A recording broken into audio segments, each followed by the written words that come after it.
이제 에스더서 2장 1장에서 여러 가지 일로서 이제 와스티가 왕비에서 폐위가 되고, 이제 왕의 신하들은 왕으로 하여금 새로운 왕비를 구할 것을 요구합니다.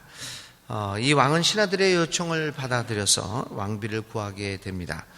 근데 이 오늘의 2장에서도 보지만 왕비를 구하는 기간이 굉장히 상당한 기간을 필요한 것으로 여기에서 필요했던 것으로 기록에 나옵니다. 나중에 왕비로 간택된 에스더가 아하수에로 왕 앞에 나간 시기가 즉위 7년 되는 것으로 봐서 적어도 4년 이상의 기간이 필요했습니다. 그러니까 이 에스더가 왕궁에 들어간 지 4년 만에 이제 이 최종적으로 왕비로 간택되었다. 이렇게 굉장히 길고 복잡한 과정들을 거쳤던 것입니다. 특별히 여기서 이제 아하수에로 왕이 왕비를 구하는 과정을 보면 흥미로운 것은 이 왕비를 전국적인 범위에서 구했다라고 하는 것입니다. 오늘 이제 이 2장에서 특기할 만한 사실은 바로 이제 왕비를 전국에서 구했다라고 하는 거죠. 전통에 의하면 왕후는 그 당시에 유력한 7개 집안 안에서 구하도록 되어 있습니다.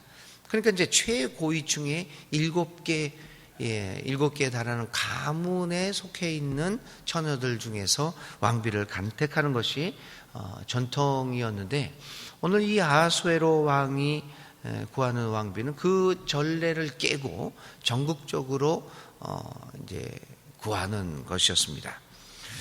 이러한 모든 일들, 이게 7개 가문 안에서 구하지 않고 전국적으로 모든 백성들 앞에 안에서 사람을 구한다고 하는 사실은 차후에 유대인 출신 이 에스더가 왕비로 간택될 수 있는 가능성을 남기게 되었다는 것이죠. 그런데 왜 이런 일들이 발생하였을까요? 모릅니다. 그래서 우리는 신앙적으로 그것을 하나님의 역사의 섭리라고 부를 수밖에 없는 것입니다. 오늘 왜 우리 인생에서 여기 있는 에스더서도 마찬가지지만 왜 이런 일들이 발생하는 것일까? 그런 모든 일들이 이유와 동기는 알 수 없지만 우리는 신앙의 고백으로 하나님이 역사하셨다, 하나님이 함께 하셨다라고 하는 고백을 할 수밖에 없는 것입니다. 이제 그런 것들을, 그 하나님의 역사였다라고 하는 고백을 에스더서에서는 하나님이라고 하는 이름이 한 번도 나오지는 않지만 우리는 그것을 이러한 역사의 기록을 통하여 그 뒤에서 움직이고 활동하고 계시는 하나님의 손길을 느낄 수가 있는 것입니다. 이렇게 해서 이제 왕비를 구하는 범위가 확장되면서 에스더의 왕비 간택의 가능성을 우리는 이 기록을 통해서 보게 됩니다. 5절부터 7절에 이제 모르드게라고 하는 사람이 이제 나타납니다. 모르드게는 베냐민 지파 사람으로서 사울 왕의 후손이라고 생각되어지는 사람입니다. 그는 왕족 출신으로서 그의 집안은 바벨론에 의해 이스라엘이 멸망당할 때 포로로 끌려온 집안입니다.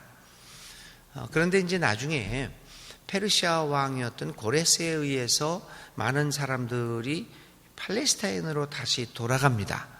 그런데 상당수의 사람이 자기의 조국으로 귀환하지 않고 그대로 페르시아에 남아서 살게 되었던 거죠. 이제 이러한 사람들이 바로 오늘 모르드게를 비롯한 수많은 유대인들의 존재였습니다.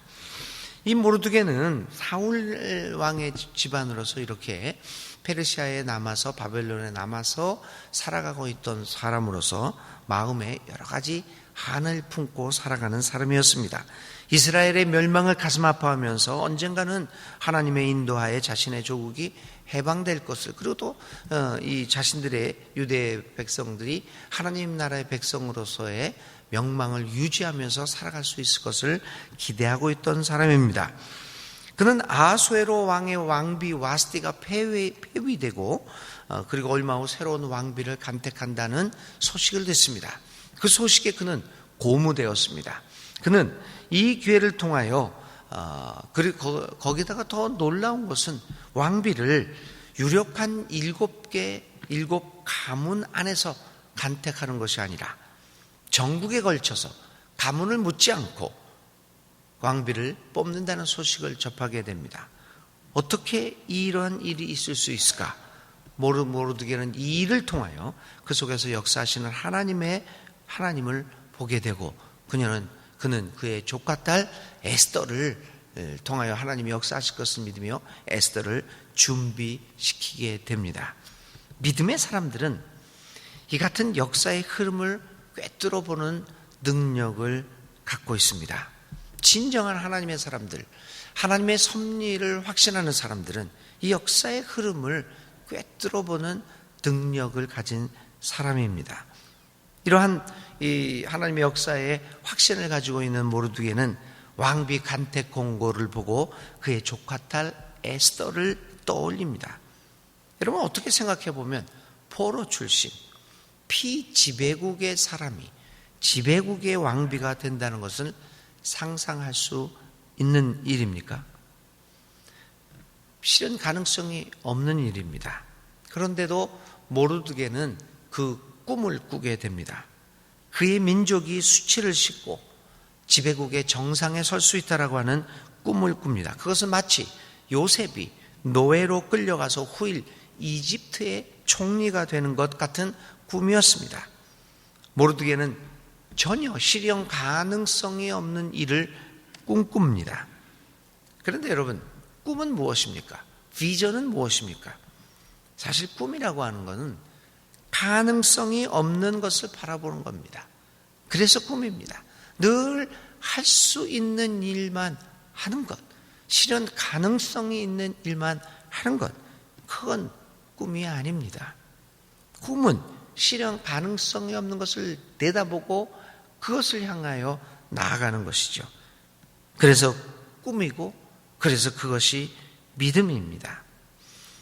우리 순천중앙교회가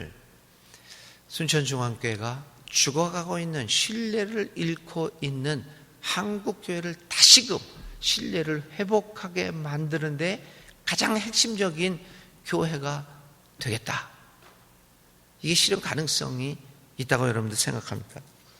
저희들은 대한민국에서는 저희들보다 더 큰 교회도 많고 우리는 순천이라고 하는 저 중심부에서 한참 떨어져 있는 우리 여기에서 살고 있는 분들은 순천하지만 대한민국 자체에서 전체에서 대한민국에서 정치, 사회, 종교적인 영향력으로 볼 때 순천은 어떤 것입니까? 서울에 비하면 사실 비교할 수 없는 주변부입니다. 그 사실들은 우리는 여기서 살고 있으면 잘 인정하지 않을 수도 있죠. 우리가 사는 곳이지만.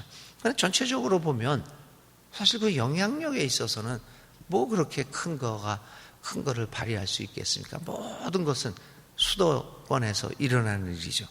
그런 것을 보면서 우리가 무엇을 할 수 있겠는가? 과연 우리의 움직임들이, 우리가 하는 이러한 일들이 한국교회에 어떤 영향을 미칠 수 있을까? 별로 미칠 것 같지 않은 그러한 것들을 생각하게 됩니다. 근데 그걸 꿈꿔야 합니다. 우리가 비록 1000명 정도 되는 별로 크지도 않은 그러한 거지만은 1000만의 우리 한국 교인들을 움직일 수 있는 그런 참 믿음의 모습, 참 교회의 모습, 이거를 볼 수 있다라고 하는 것을 꿈꾸는 것이 그게 꿈이고 믿음입니다. 모르드게는 그 꿈을 꾸었습니다. 오늘도 믿는 사람들은 그 꿈을 꾸어야 하지 않겠습니까? 모르드게는 그래서 이 꿈을 가지고 이 믿음을 가지고 자신의 조카 에스더를 준비시키고 왕비로 간택되도록 기도합니다. 그런데 과연 이 일이 가능할까? 이제 에스더서를 통해서 우리는 그것들을 보게 됩니다.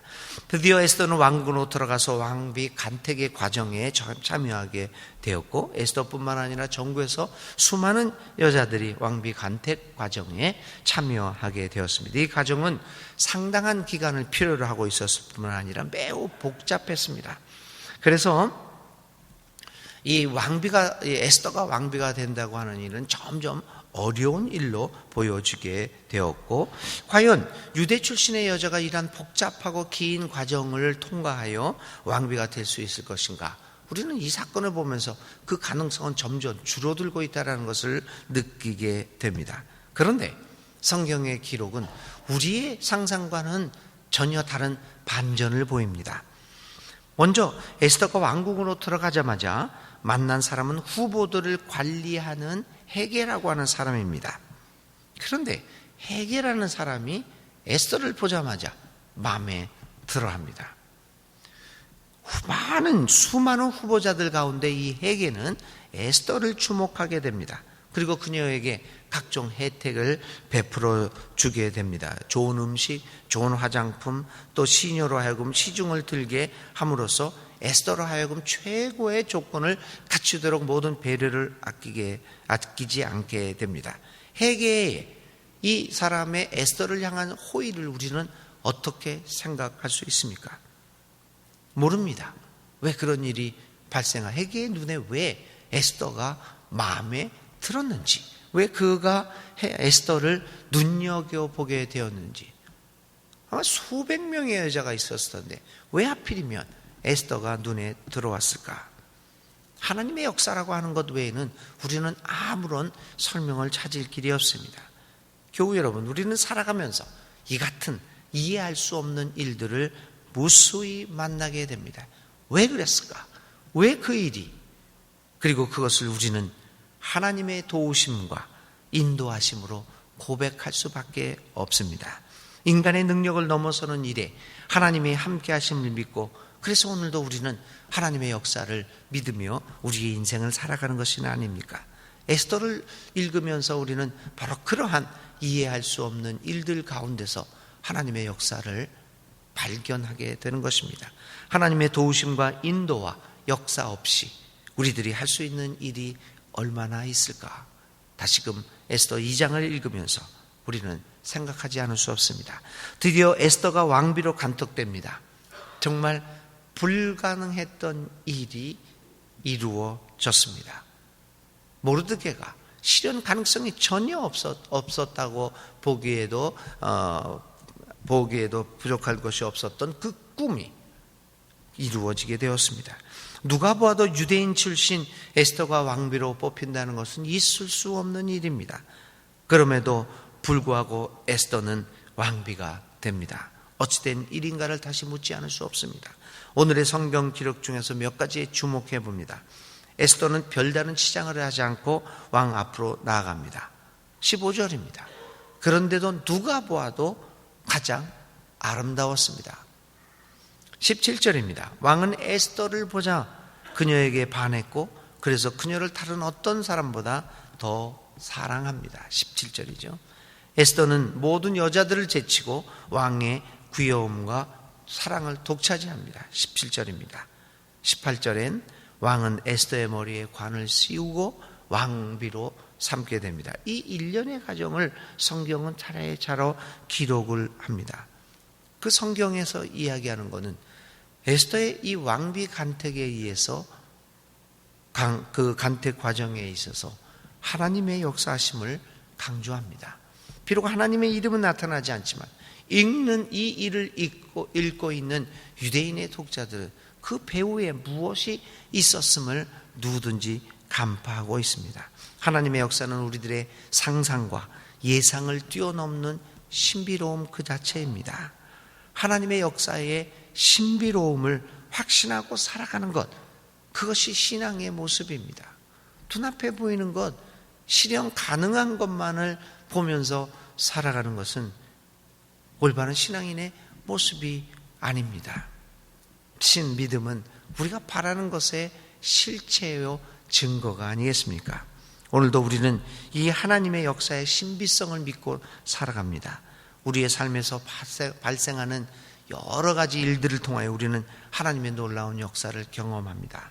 우리와 함께 하시면서 역사를 이루어 나가는 그 하나님께 감사하며 살아가는 것임을 우리는 또다시 에스더 2장을 통하여 배우게 됩니다. 에스더가 드디어 왕비로 뽑혔습니다. 이제 우리는 에스더를 통하여 이루시고자 하는 하나님의 일이 무엇인가에 주목할 수 있게 됩니다. 마지막입니다. 에스더의 왕비 간택을 기록하고 있는 이 2장 말미에는 느닷없이 이 에스더의 왕비 그 간택 과정을 쭉 설명하다가 이제 그 왕비로 뽑힌 것으로 끝났어야 할 2장이 엉뚱한 사건 하나를 기록하고 있습니다. 모르드게와 관련된 사건입니다. 그것은 왕의 신하 중 반역의 음모를 꾸미고 있던 그 사건을 모르드게가 첩보를 접하게 되고 그 첩보를 접해서 자기의 조카딸 왕비 에스더에게 전하고 이 에스더는 왕에게 그 정보를 제공하여 반역의 음모를 물리치고 왕의 목숨을 구했다는 사건입니다. 그런데 놀라운 것은 이 사건이 그대로 잊혀졌다는 겁니다. 모르드게가 왕의 목숨을 구했는데도 아수에로 왕은 그 별로 그렇게 중요성을 못 느끼고 그냥 지나쳐 버리고 말았습니다. 그런데 왕궁실록이 이 사건을 기록하였습니다. 그것으로 간단하게 됩니다. 모르드게가 왕을 구한 사건이 무슨 의미를 가지고 있느냐? 왕도 별로 왕 자체가 관심을 갖고 있지 않았습니다. 그렇게 잊혀져 갔던 사건이 후일 어떻게 연결이 되어지는가라고 하는 것들을 3장, 4장을 통해서 우리는 이제 5장 이런 것을 통해서 이제 후속 기록을 통하여 보게 될 것입니다. 하나의 조각처럼 발생했던 이 모르드게의 사건들이 후일 마치 목걸이처럼 서로 연결이 되고 연관성을 갖게 되어서 우리가 지나쳐버린 이 모르드게의 사건이 나중에 하나의 구원의 역사를 만들어 갈 것입니다. 알 수 없는 우리에게 발생한 여러 가지 사건, 아니 어쩌면 알 수도 없고 이해할 수도 없고 그리고 우리의 뇌리 속에서 사라져 가버리고 말았던 그 다양한 역사의 조각들이 있습니다. 그런데 하나님은 어느 날 때가 되면 우리가 대수롭지 않게 지나쳐 버렸던 그 역사의 파편들, 그 조각 하나들을 맞춰지게 만들 것입니다. 그렇게 다양한 역사의 조각과 파편들이 맞춰지는 날 우리는 분명히 하나님의 역사의 이루어짐을 목격할 수 있을 것입니다. 그러므로 우리는 조용히 침묵 가운데서 하나님의 하시는 일을 묵묵히 지켜보고 하나님의 동행을 확신하면서 그분의 역사의 섭리에 우리의 삶을 맡길 수밖에 없을 것입니다. 오늘 우리의 삶에 여러 가지 우리의 관심을 끌지 못하는 사건들, 우리에게서 잊혀져가는 사건들, 이해할 수 없는 여러 가지 사건들이 언젠가 하나님 나라 앞에서, 역사 앞에서 맞춰지는 날 우리는 또다시 하나님의 역사가 이런 것이구나 라고 하는 것들에 놀라고 감탄하며 그분을 찬양하고 영광을 돌리는 날이 있을 것입니다. 오늘 에스더 2장을 읽으면서 다시 한번 우리는 하나님의 역사하심이 어떤 것인가라고 하는 것을 깊이 깨닫게 됩니다. 자, 오늘 우리가 붙들고 살아갈 하나의 말씀은 하나님의 역사하심입니다. 하나님의 역사, 이 말을 붙들고 오늘 하루 묵상하면서 기도하며 살아가시기를 바랍니다. 오늘의 기도 드립니다. 역사를 주관하시는 역사의 주인 되시는 하나님, 주님의 역사 섭리는 오묘하고 신비하기만 합니다. 저희들 어리석은 인간들이 어찌 주님의 하시는 일에 대하여 짐작이나 하겠습니까? 우리는 그저 주님의 역사하심을 믿고 묵묵히 우리의 길을 걸어갈 뿐입니다. 그러니 주님, 우리에게 힘을 더하여 주시고 분별할 수 있는 능력을 베풀어 주셔서 절망 가운데 주님으로부터 오는 희망을 발견할 수 있게 하셔서 용기 갖고 주님의 길에서 벗어나지 않도록 우리 모두를 돌봐 주시기를 간절히 기도드립니다. 온전히 하나님의 영광을 위하여 하나님의 역사하심을 믿고 오늘도 힘차게 살아가는 우리 모두가 되게 하옵소서. 예수님의 이름으로 간절히 기도드립니다. 아멘. 오늘의 실천은요, 나의 삶에서 이해할 수 없었던 여러 가지 사건의 파편들이 이렇게 맞춰져서 하나님의 역사가 이런 것이었구나 라고 했던 일이 여러분들 인생 가운데 발생했는가라고 하는 것을 기억해 보고 한번 그런 일들이 있었다면 우리 이웃들과 함께 하나님의 역사의 놀라운 섭리에 대해서 함께 간증을 나누어 볼 수 있기를 바랍니다. 주님 가르쳐 주신 기도드립니다. 하늘에 계신 우리 아버지, 아버지의 이름을 거룩하게 하시며 아버지의 나라가 오게 하시며 아버지의 뜻이 하늘에서와 같이 이 땅에서도 이루어지게 하소서. 오늘 우리에게 일용할 양식을 주시고 우리가 우리에게 잘못한 사람을 용서하여 준 것 같이 우리 죄를 용서하여 주시고 우리를 시험에 빠지지 않게 하시고 악에서 구하소서. 나라와 권능과 영광이 영원히 아버지의 것입니다. 아멘.